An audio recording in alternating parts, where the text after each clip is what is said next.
Suppose you're stuck in a classroom with no Wi Fi, no electricity, and nothing to do. Your phone is dead, Netflix is out of subscription, and staring at the ceiling is the only most thrilling option left. Sounds like a nightmare, right? But what if I told you these boring moments wasn't a waste? What if it could actually lead to something amazing? Let me tell you about a day in my life when I was really bored. All my exams were over, all my copies and assignments were completed, and there was literally nothing to do. So I went outside and laid down on the grasses and started staring at the clouds. First, they were like normal clouds to me, but then I started noticing different shapes in them, like a tiger, a spaceship, or even a dragon. And that's when I realized boredom isn't a problem, it's a gift. A gift whose potential is not being utilized till now. Boredom has become an ultimate villain, which we avoid at all costs. But here I am to challenge this narrative and change people's mindset that boredom isn't an empty space to fill, it's an opportunity to reflect, to recharge, and create. So let's dive into my topic, the productivity of being unproductive, which will tell you how boredom can transform the way you act, live, and think. Do you know your brain is like your phone? It has background apps that only runs when you're not actively using it. This is called as default mode network. It's when it's when your brain processes memories, solve problem, and dream up ideas. But if you're always on Instagram or any social media platform, scrolling down the feed, this process gets interrupted. Just like your phone needs a downtime to update and function smoothly, your brain also needs idle time to generate creativity and creative ideas. For example, Isaac Newton discovered gravity while sitting under a tree when a mysterious apple struck on his head and boom, physics, my biggest fear. Even modern founders like Bill Gates also take period of isolation and boredom called think weeks to generate breakthrough ideas. Tell me guys, whenever we are bored, we listen to music and that's why the reason we can memorize the song more easily than any of our subjects. In my school, we had a tradition of doing meditation for at least 15 minutes daily before examination. First I thought it was a bit silly, but then I understand the science behind it. Meditation helps us to calm our mind and increases our focus in that stressful situation and allowing us to approach our examination with more clarity and composure. When you let yourself be bored, your brain gets to work. Think of boredom as the Wi-Fi of your imagination. It connects the dot in way you wouldn't expect. Tell me, when was the last time you found yourself doing nothing? No phone, no screen, no scrolling, just you. Let me know you. Let me tell you, like those moments of staring at ceiling and waiting in a line aren't wasted. Those are the moments when your brain rebuilds, recover, and also prepare for your next breakthrough. Like think about it. Whenever you're bored, your brain naturally starts asking questions like what if and why not? And that curiosity drives discovery, learning, and innovation. For instance, during pandemic, many of us and many people started learning new hobbies simply because they were bored. Simply because they were bored. Like learning to play a guitar, learning to bake cakes, and even starting a new business. It's not just about creativity. Boredom also helps us to grow emotionally. It teaches us patience, a skill that is increasingly rare in the world of instant gratification. Sitting with boredom is like training for a marathon. It strengthens our ability to handle discomfort. Boredom might seem like a nuisance, but no, let's take Burial for an example. The creator weren't chasing the trend, they were just simply bored with the same curated feed. And that dissatisfaction sparked innovation, and the rest is history.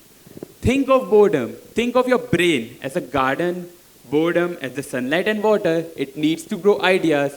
Without it, the seed of creativity struggle to sprout. In your idle, and perhaps the most underrated benefit, boredom help us to find ourselves. In those quiet and unoccupied moments, we, we get to know who we are, what we really care about, and what truly excites us. In those idle times, our brains start making something out of nothing. It converts ordinary thoughts into extraordinary ideas. So, the next time you found yourself doing nothing, embrace it. It's the way of your brain to recover and to rebuild and prepare for greatness. Boredom isn't the gap between the activities. It's a secret superpower. A superpower through which everybody can be Tony Stark of their life. But the problem is we are losing this superpower. Our generation is glued to screen. We are constantly refreshing feed, binge watching shows, and replying to snap streaks. It feels like we are allergic to do nothing. But here's the catch.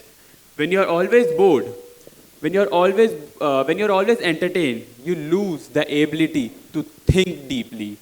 You stuck in the surface level distraction and misses out the magic of your own thoughts. Now don't ask me or search in YouTube why you ever feel stuck, uninspired, or stressed. This is also called as constant stimulation. Constant stimulation keeps you in reactive state, making you less creative and more stressed. It's like running a car engine non-stop, which is bound to overheat. A survey by Pew Research shows a teen spend average of 7 hours a day in front of screen, excluding schoolwork. This is almost a full-time job of constant stimulation. Have you ever been on a table where everybody's on their phone? Boredom might lead to deep talks and laughter, but we choose the easy way out, constant distraction. Do you know Billie Eilish or Steve Lacy? Billie Eilish wrote her hit songs while in her washroom, while Steve Lacy made his entire album in his phone when he was bored after the school. These aren't some cool stories. These are the evidence what's possible when you give boredom a chance. Boredom is that uninvited guest that pops out when you least expect it. It's when your Wi-Fi decides to take a coffee break or during the class when the clock refuses to move. So here I am to give you my secret of being productive, a 6-day digital detox keto diet plan to utilize boredom. Starting with day 1, schedule boredom windows. Give at least 15 minutes of your day to do absolutely nothing. You heard me right, guys. Absolutely nothing. No phones, no distraction. Think of it as a reset button of your brain. It's like removing the all chaotic browsing tabs to refresh your feed.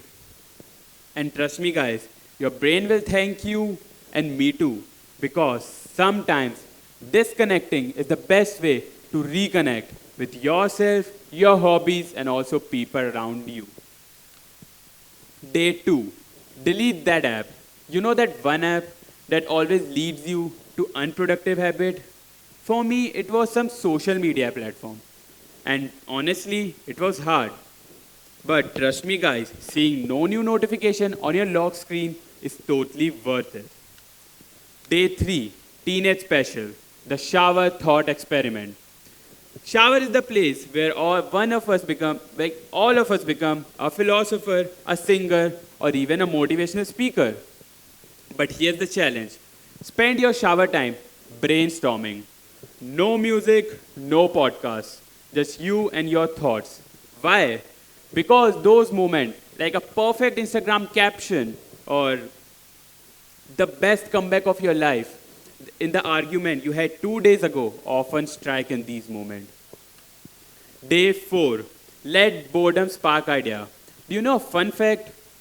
The topic for this talk was born during a boring moment when I let my mind wander instead of distracting myself, and damn, here I am. Let the boredom spark your creativity and reflect yourself. Day 5. Discover lazy genius energy. It's not like a physics equation like a kinetic energy. It's like it's an energy that is present everyone inside you, like in everyone. Bill Gates famously suggests that he will hire a lazy person for doing a tough job because he or she will find a simplest way to get the job done. Genius, right? Like think of the inventor of TV remote. He thought, why to do that hard work every day to get up and change the channel? And so he made the TV remote. Lazy, maybe, but genius, absolutely. Day 5. Practice strategic laziness. It's not about being unproductive, it's about using your downtime wisely. Think of the inventor of escalator.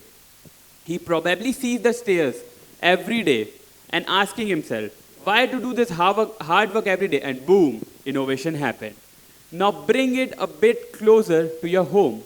Ever avoided to take 4 to 5 grocery bags in one trip, but instantly getting an idea to get all those, a technique to hold them all together in a one trip. That's called strategic laziness. It's like creating a space for your brain to say, hold on, there's an easy way, and trust me guys, there's always an easy way to do the task. And day 7, it's your cheat day. Do whatever you want. And by the end of the week, you will see your phone is converted from a taskmaster to tool back. So, the next time boredom knocks on your door, don't shut it or slam it with distraction. Instead, welcome it like an old friend. Let it challenge you, inspire you, and spark creativity that you didn't know you had, because world might need the next big ideas or any innovation that might come from any boring moment. Thank you guys, that's my time.